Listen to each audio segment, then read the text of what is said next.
Brought to you by Penguin.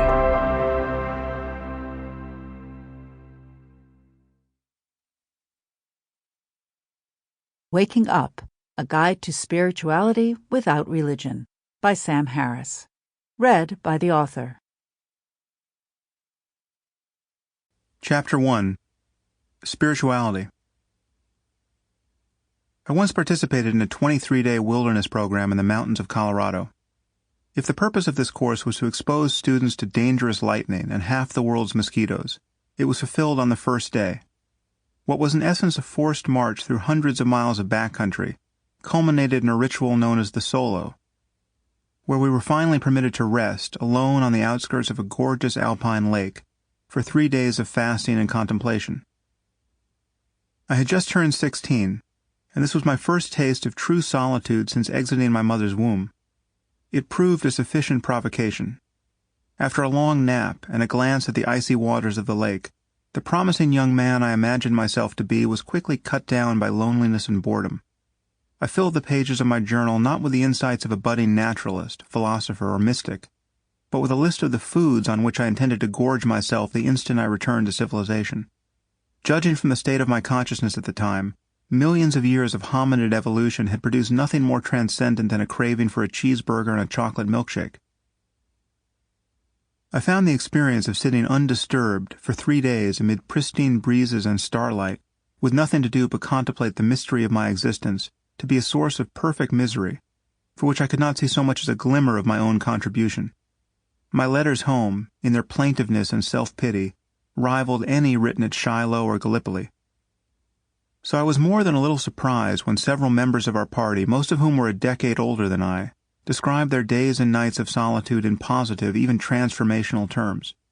I simply didn't know what to make of their claims to happiness. How could someone's happiness increase when all the material sources of pleasure and distraction had been removed? At that age, the nature of my own mind did not interest me.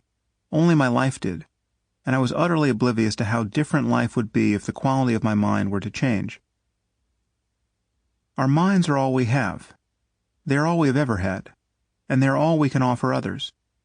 This might not be obvious, especially when there are aspects of your life that seem in need of improvement, when your goals are unrealized, when you are struggling to find a career, or you have relationships that need repairing. But it's the truth. Every experience you have ever had has been shaped by your mind. Every relationship is as good or as bad as it is because of the minds involved. If you're perpetually angry, depressed, confused, and unloving, or your attention is elsewhere, it won't matter how successful you become or who is in your life. You won't enjoy any of it.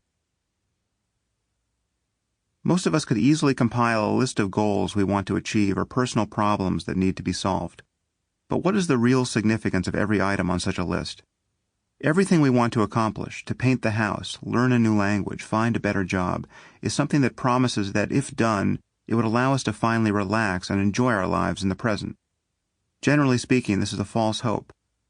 I'm not denying the importance of achieving one's goals, maintaining one's health, or keeping one's children clothed and fed. But most of us spend our time seeking happiness and security without acknowledging the underlying purpose of our search. Each of us is looking for a path back to the present. We're trying to find good enough reasons to be satisfied now. Acknowledging that this is the structure of the game we are playing allows us to play it differently.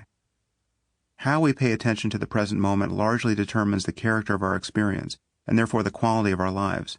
Mystics and contemplatives have made this claim for ages, but a growing body of scientific research now bears it out. A few years after my first painful encounter with solitude, in the winter of 1987, I took the drug 3,4-methylene-dioxy-N-methylamphetamine, MDMA, commonly known as ecstasy, and my sense of the human mind's potential shifted profoundly. Although MDMA would become ubiquitous at dance clubs and raves in the 1990s, at that time I didn't know anyone of my generation who had tried it. One evening, a few months before my 20th birthday, a close friend and I decided to take the drug.